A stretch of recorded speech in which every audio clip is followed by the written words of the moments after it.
Welcome to Sacrilegious Discourse. I'm husband. And I'm wife. Together we're reading the Bible for the very first time.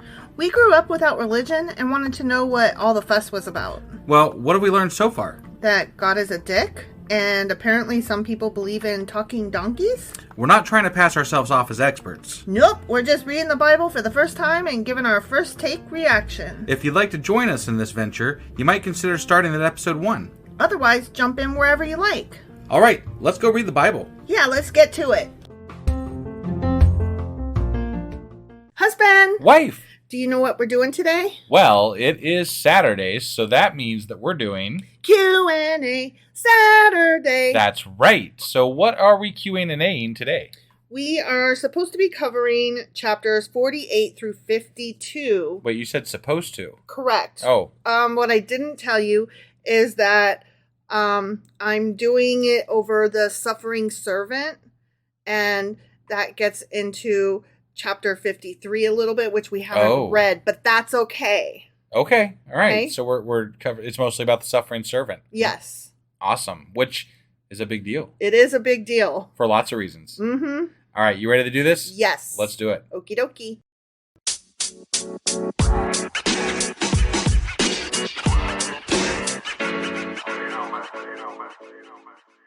Okay, so before I talk about the suffering servant, Okay. I need to mention a thing about the servant songs.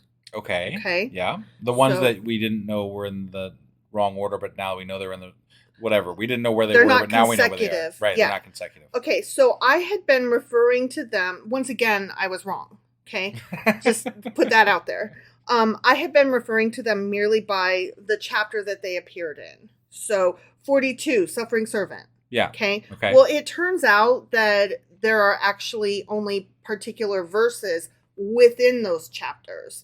And that might not seem important until we get to the last one. Okay. So the first suffering servant song, or song of the suffering servant, is, yes, Isaiah 42, but it's only verses 1 through 4. Okay. Okay. The second one, yes, is chapter 49, but it's only verses 1 through 6. Got it. Okay. The third suffering servant song is Isaiah chapter 50, yes, but it's only verses 4 through 11. Okay. Now, here we're hitting the fourth one, and this is where it's problematic. Got it. Okay? Yeah. If it hadn't been like this, I could have just left it alone, because honestly, who really cares, right? Okay. Sure. I mean, in the grand scheme of things. Right. You know, right. we're not trying to get all picky and whatnot on this. Yeah. We're just trying to read it through. Sure.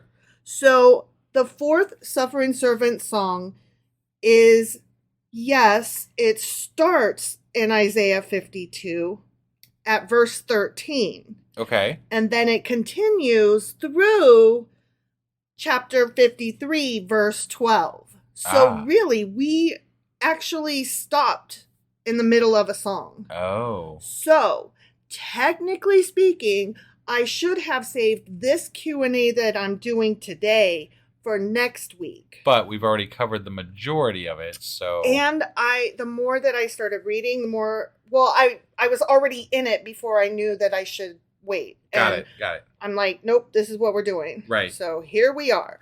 So you can see why I needed to do a little preface before I hop in. Yeah. Okay.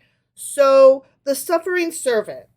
These are entries from the Dead Sea Scrolls that assert a messianic human who has been exalted into heaven with a status above the angels. Okay. Okay. All right. And I have said that before. When we first discussed the suffering songs, Yeah. I mentioned that back then, and we Right. were like, whoa, Right. what's that about? Yeah. So this figure rhetorically asks, who bears all griefs as I do, and who suffers evil like me? Who has been despised on my account? To imply that he has been despised unlike anyone before, modeling himself on the suffering servant from Isaiah's servant songs. Okay. So that's from the Dead Sea Scrolls, right? Mm-hmm. Rabbinic Judaism sees this passage, especially God's suffering servant, as a reference to the Jewish nation. Right. Which Christians do not. Right. They see it as Jesus. Jesus. Yeah. Jewish teaching also takes note of the historical context in which God's suffering servant appears, particularly because it speaks in the past tense. So they Sure. are talking about somebody having suffered, Got it. not somebody who will suffer. Okay. All right. You know? I like that. I hadn't Mhm. figured that out on my own, so that's good. It's good. Yeah. I like that. Yeah. It's like, okay, yeah, I hear you. That makes sense. Right. Right? Yeah. So the Jewish nation, of course, has borne unspeakable injustices under Assyria, Babylonia, ancient Greece, ancient Rome. Those are all gone, and yet they still bear persecution to this day. So, Sure. and I don't want to get into the current situation that's happening. Where they're doling out persecution? Yes. Right. Because that is not the scope of this, and we've already done a separate episode on that, which did not necessarily paint the Jewish situation in this particular situation with in the prettiest light.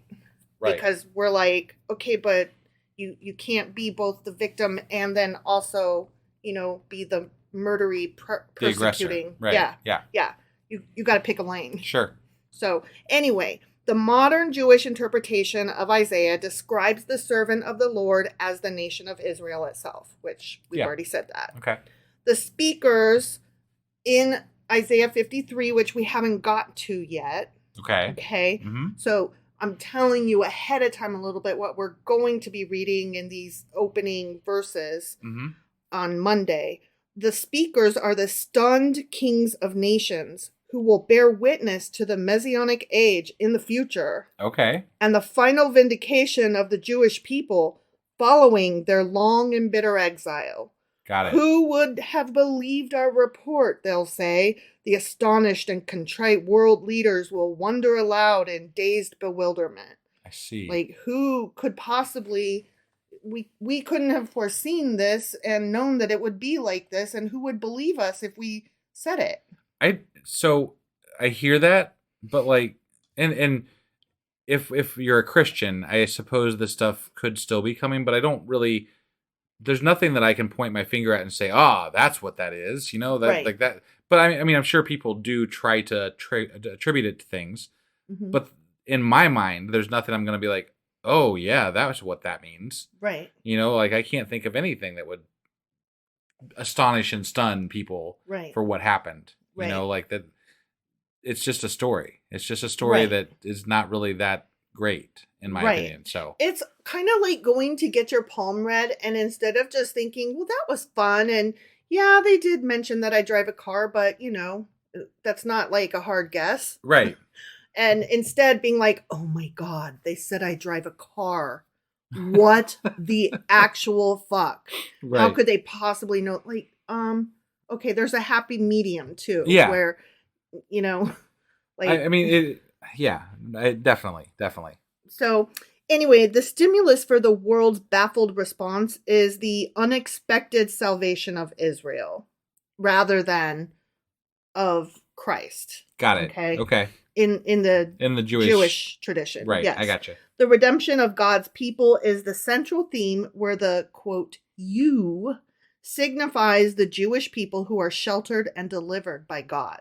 Okay. And the afflicted barren woman is protected and saved by God and is also universally recognized as the nation of Israel. I see. So. And I'm sure there's a lot of people that equate this to how Israel has regained power in Israel since World War II. Yeah. Like that, that has to equate into a lot of people's thinking with regard to how this all plays out. Yes. So. It definitely is playing a good problem with people's worldview. Yeah. Both ways, whether you're Jewish or Christian. Yeah, because honestly, if you're Christian, it's kind of problematic because this bit that is hypothetically about Israel and Judaism was supposed to be about Jesus. So if you are saying that the Jewish people, their claim to Israel and this thing that's happening is God redeeming them, then you're allowing for these prophecies to relate to Israel and not to Jesus. Not necessarily, because then they could also though say that the the prophecy speaks of after this happens, then Sure. the world goes to shit, and the apocalypse is on us, and the rapture and stuff. And look, I'm not a scholar on this stuff, so I don't know Right. all the ins and outs, but I feel like there is something here that could be problematic with regard to viewpoints and how it all plays out. Sure. So that's all. Yeah, I kind of just wish, can the world just fucking settle down? Can everybody just stop? Because every time y'all move, you do something stupid, and you make the situation worse. Right. And then the Christians and the Jewish people and the whole thing is just just stop. Everybody just stop moving. Yeah. So anyway, so there's this guy named, okay, wait, let me back up. Okay, so Christians are well, I mean, it was a Jewish person who originally pointed out that these particular verses are relating to the suffering servant. Sure. Right? Yeah. So they're I mean, even early on, they knew it was Jesus-y, not but they related it differently. They related it to Israel. Well, yes and no. He wrote, the guy that put all this together, he wrote about it as a Messiah. And so the Christians point to that and say, see, he knew. But he wasn't actually the first to assert that there was this thing about the suffering servant. Okay. And, put these verses together. Got it. There actually was a guy named Origen who was a prominent and influential church father, Christian church father. Okay. He conceded in the year 248. So soon modern after, era, that the consensus among the Jews in his time was that Isaiah, particularly Isaiah 53, or reference to the whole Jewish people regarded as one individual and as being in a state of dispersion and suffering. Okay. So it was the Christians themselves at that time who specifically said, obviously this refers to the Jewish nation. And that's how it was understood at that time. Right. Yeah. Okay. Which matters. Sure. But at least by some people, it matters in interpreting it, right? But there might have been competing views too. We don't know that for sure either. Sure, but it would have been recorded as such too, though. Maybe. Yeah, there was a lot of just handing down stories by telling them. Sure. Back in these days. I'll give you that. I do find it interesting that it was a Christian church leader who put forth, regardless, somebody influential in the early Christian church. Yes. Recognized this is how the Jewish believe this. Yes. And it's their fucking book. Right. So. Yeah. Right. That matters too. Sure. So according to Isaiah's prophecy, the humbled kings of nation will confess that Jewish suffering occurred as a direct result of, quote, our own iniquity, or phrased more clearly, that this happened because of our depraved Jew hatred rather than, as they previously thought, the stubborn blindness of the Jews. Wow. Talk about very hitting home with modern history. Yes. That is, and that's another reason I was like, I have to fucking read this today. I cannot wait. That's kind of, I mean, I get if you believe real hard, right? If you are a big time believer in Judaism or even Christianity, depending on how you want to interpret all this and how you want to believe in your God or whatever. And we'll get into Christianity a little bit too. Sure, but that if you are a believer, that comparison right there is so strong. Yeah. It's just that's amazing.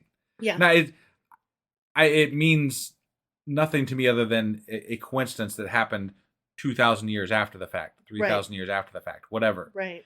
But the fact that it happened and these religions are still prominent, it makes for an interesting world. It makes for an interesting thing that happens. It just makes you go, It's the things that make you go, Right. Yeah. The stunned reaction of the world's nations to the unexpected vindication and redemption of the Jewish nation in the Messianic age, which some might contend is now, Sure. is a recurring theme throughout the Hebrew scriptures. Israel's neighbors will be amazed when their age-old assessment of the Jew is finally proven wrong. Throughout Israel's long and bitter exile, the nations mistakenly attributed the miserable predicament of the Jew to his stubborn rejection of the world's religions. Let me finish this sentence. All right. In the end of days, however, which again some might contend is now or whatever, Sure. according to prophecy, the Gentiles will discover what was until then unimaginable. The unwavering Jew was, in fact, all this time faithful to the one true God. Okay, one more thing, and then I'll let you speak. Okay? It's already passed, so don't worry about it. Okay, I'm sorry. I'm just, you're going to want to hear this, back to back. Okay, yep. It is worth noting that the traditional church did not completely satisfy the Christian mind with their stock interpretation of Isaiah 53. Well, Isaiah as a whole, and then 53 in particular. Right. There is, therefore, a consensus among many modern liberal Christian commentators, which is in accord with the prevailing rabbinic interpretation. Nice. So your more liberal Christians who are more educated and actually study the background and hermeneutics and history and context and all that good stuff. Right. They would actually agree, oh, yeah, obviously this is about Israel. Right. Yeah. Conservative Christians, on the other hand, strongly argue against the Jewish interpretation of Isaiah for a number of expected reasons. Right. I mean, they want their Jesus to be as perfect as possible real bad. Yeah. And that's it. And they need it to be. Right. They need it to be is the problem. Right. It's not just that they want it. Almost to the point of the harm of their own religion. Yes. Like they can't see any further than right in front of their face because they need it to be that way so bad they can't see straight. Yeah. Now, historically, the church has relentlessly relentlessly used Isaiah as its most important proof text in order to demonstrate the veracity of the Gospels. Okay. Which is Matthew, Mark, Luke, and John. Sure. The first 4 books of the New Testament, which obviously we haven't got to yet. Right. But I have told you multiple times that this one is considered the 5th gospel, and this is why. New Testament light. Mm-hmm. Yeah, got it. They argue that this chapter proves that Jesus' death was explicitly prophesied in the Hebrew scriptures. Consequently, missionaries have fervently used Isaiah to proclaim that the Hebrew prophet Isaiah predicted the advent of Christianity centuries before the birth of Jesus. Accordingly, the traditional church recoils at the rabbinic interpretation of the servant songs. How dare! Clutch my pearls, gasp! Right. Such a monumental concession would require Christendom to abandon one of its most cherished polemic chapters used to defend its own teachings. Right. And a vital part of its textual arsenal used against its elder rival, Judaism. Right. Yeah. The systemic suffering of the Jews plays no essential role in Christian theology.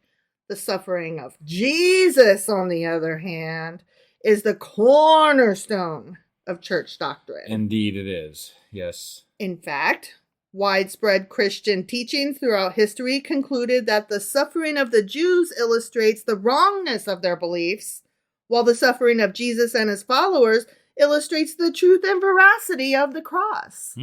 Interesting, yeah? Yeah. It's almost like Christians like to have their cake and eat it too. And, if 2 people do the same thing, it's okay if it's a Republican, but not a Democrat. Right. Yes. It's almost like that, isn't it? It is almost like that, yeah. As a result, conservative Christians are unyielding in their rejection of the Jewish interpretation of Isaiah. Yeah. Okay. So that is as far as I got because I didn't want to go too far into the weeds and completely get into Isaiah chapter 53. Right. So or too much into Jesus and stuff like that. Right. That is true. Because we could have gone at this a whole other route and covered the Christian side of this too. Yes. And I am going to assume that we will be hitting some of this again. And once we get the New Testament? Yeah. Yeah. Yeah. I think we definitely should. Mm-hmm. I think that when Isaiah comes up in the New Testament, we should go back and do a bigger dive as far as the Christian point of view into these things. Sure. But also the same thing is going to happen when we hit Jeremiah because he's quoted a lot, I guess. Got it. And there's going to be some stuff that we'll want to, not double cross. What am I trying to say? Double check, double whatever. You know what I'm trying to say. Yeah. Go back and sure. Okay. Yeah. Research. Yes, do research on. That's fun. Yeah. So that was very interesting. Right? Yeah. I thought. No, I didn't have a lot to say because most of it I was just curious about. Mm-hmm. And it's good to know, like, this gives me a lot of context, and then honestly I feel like this is good context for the current world to understand some things. Like, if you don't know a lot about history, this gives you some idea as to motivations and ideas that are out there and things that are being said. Like, these all kind of go back to they're echoes of Judaism yesteryear and Christianity and different things like that. Like, they are definitely, the things that are going on in the world now, these are still echoes of those. Yes. So it's I think it's important that we know these things. Right. And that was another reason I wanted to go ahead and do that. I wouldn't call that a deep dive. I would call that a tiptoe into the waters. Right. And by important, I mean, I think it's always good to have more context, that's all. Yep. So that was our Q&A for this Saturday. Yes, it was. Which means that we'll be back tomorrow with I forgot which one. I think we're doing Sacrilegious Book Club. There you go. Yeah, that one. And then I'll get our weekly wrap up together, and then we'll be back on Monday with Isaiah chapter 53. And you know this because you already did the research for it. Yes, and also because it is reflected in part of today's research. Correct. Yes. All right. We will see you guys then, and we'll see you then. Okay, bye.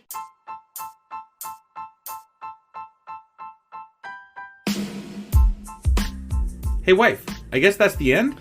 But husband, that's just sad. It doesn't have to be. We are on lots of social media platforms like Twitter. Our handle there is sacrilegious_D. For D's nuts. Oh my God. Stop doing that. Anyway, we're also on Facebook, Instagram, and Pinterest. There's a link to all of our social media sites at our website. Ooh, we have a website? Yeah, it's sacrilegiousdiscourse.com, where you can also find a link to our merch shop. We have a merch shop? Yep, we have podcast-themed clothing, mugs, notebooks, and more, as well as an atheist and science-themed products. Wow, our fans should really go check that out right now. Definitely. They can get in touch with us by sending an email to sacrilegiousdiscourse@gmail.com. But before they do that, we could really use some help. Oh yeah? With what? Well, it's not free running the podcast, and we need some financial support in order to get better equipment, which will free up time so we can concentrate on our podcast and our fans. Okay, so what should they do? Head over to patreon.com/sacrilegiousdiscourse and sign up as a contributor on our podcast. Supporters there receive additional bi-weekly episodes that we record just for our Patreon members for as little as $2 a month.